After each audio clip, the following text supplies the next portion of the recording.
On est aujourd'hui à Châteauneuf-du-Pape, à quelques kilomètres d'Orange.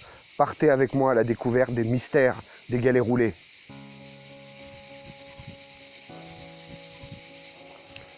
Châteauneuf-du-Pape, ça commence déjà par son château. On est déjà dans les terroirs de la vallée du Rhône. Les terroirs de Châteauneuf-du-Pape, c'est ces galets roulés évidemment, ces terrasses que l'on connaît tous, mais c'est aussi d'autres terroirs, d'autres sols. Ces blocs de pierre que vous voyez là, ils sont constitués de grès, les mêmes grès que l'on va retrouver sur certaines terrasses dans les vignes.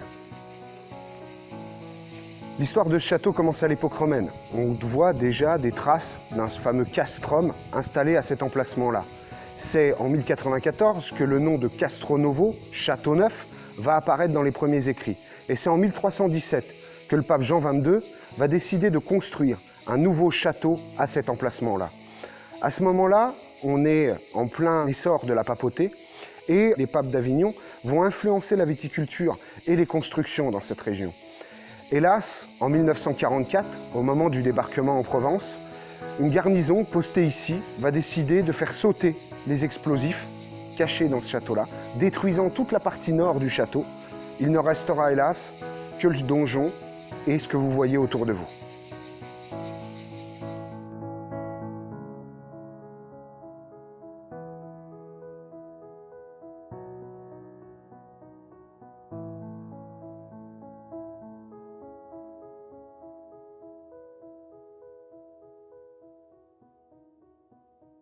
Une des spécificités de la région en termes de taille de la vigne, c'est ça, la taille en gobelet. C'est la taille ancestrale de la vigne. On fait pousser différents bras au niveau du cep. Donc là, on peut en compter 1, 2, 3, 4, 5 bras. Et en fait, on va faire ce qu'on appelle des coursons, c'est-à-dire qu'on va laisser 2 yeux, 2 bourgeons, 2 futurs rameaux, comme ceux que l'on voit là, qui vont porter les raisins de l'année. Et donc, c'est une taille qui respecte les flux de sève de la vigne, puisque à chaque fois, on va laisser le bois progresser et les flux de sève vont pouvoir se construire. Les pieds de vigne, grâce à cette taille, peuvent vivre de nombreuses années. On a certains cas ici sur Châteauneuf de pieds qui ont plus de 100 ans. Le travail du vigneron va être à chaque fois de choisir quels seront les bourgeons les plus fructifères, ceux qui respecteront le plus le flux de sève du pied. Donc là, on est sur un pied de Marsanne, un grand cépage blanc de la vallée du Rhône. Cette année, 2017, se présente comme un beau millésime, très peu de mildiou. Aujourd'hui, sur Châteauneuf-du-Pape, beaucoup de vignerons reviennent à cette taille en gobelet pour préserver justement la vigne. Mais on a aussi par endroits des modes de culture palissés, comme on peut le voir en Bourgogne ou dans le Bordelais. On parlait tout à l'heure des flux de sève, du respect des flux de sève de cette taille en gobelet. Le résultat, c'est quoi? C'est ça. Des pieds qui datent du 19e siècle. Et on est là sur le secteur de Farguerolles, non loin de Courthézon. Et il y a un domaine qui a décidé de produire une cuvée issue uniquement de pieds centenaires, majoritairement des grenaches. Et on le voit encore, hein, après un siècle, plus d'un siècle, ils sont là encore à donner du raisin. Ça nous amène à réfléchir aujourd'hui à la question des modes de taille que l'on choisit. Bien évidemment, tout le monde ne pourra pas cultiver la vigne en gobelet, mais on doit réfléchir, je pense, aujourd'hui à la pérennité de la vigne, au mode de taille de cette vigne. Et n'ayons pas peur d'avoir des pieds qui ont des bois comme ça très très importants, parce que on voit que même à travers les années, les dizaines d'années et les siècles, la vigne est encore aujourd'hui capable de produire des raisins qui sont d'une concentration extrême.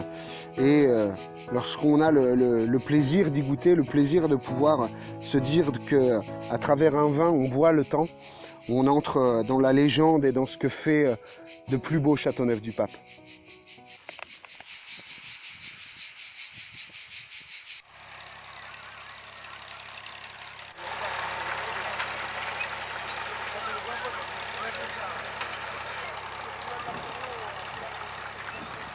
Donc, comme je vous l'avais dit, ces vignes-là, plantées comme elles le sont, elles sont difficilement mécanisables.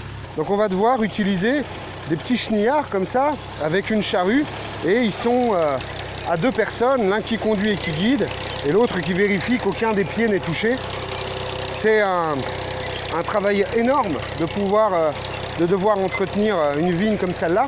Les artisans du vignoble aujourd'hui ont à cœur de pouvoir faire vieillir leurs pieds le plus longtemps possible et atteindre le centaine d'années de vie.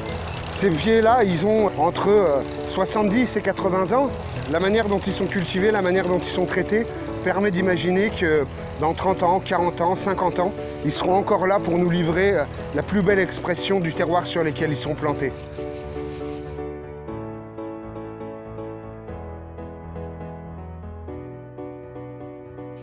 Les vignes, quand elles ont été plantées il y a de ça plusieurs dizaines d'années, les anciens ont fait les choses comme il se devait. Vu que c'était difficilement mécanisable, ils ont pris la décision de planter, comme on dit, au carré. C'est-à-dire que l'espace entre chaque rang et entre chaque pied est exactement le même. On est sur une parcelle ancestrale en croisant, c'est-à-dire qu'à l'époque c'était des chevaux qui tiraient une charrue. Aujourd'hui ce sont des petits chenillards qui font ce travail-là. Mais les vignerons qu'on a vus là tout à l'heure nous montrent que bien, même si le matériel a changé, le geste est le même. On fait un labour sur les 10 à 15 premiers centimètres, pas plus. On veut vraiment laisser au sol sa nature propre. Donc aujourd'hui, avec les multiples complantations qu'il y a pu avoir dans le vignoble et les pieds qui ont été arrachés puis replantés, les vignerons ont toujours eu à cœur de bien respecter justement le plan qui était fait au départ, pour être sûr que plusieurs dizaines d'années plus tard, de génération en génération, la vigne puisse être travaillée de la même manière qu'ils le voulaient à l'époque.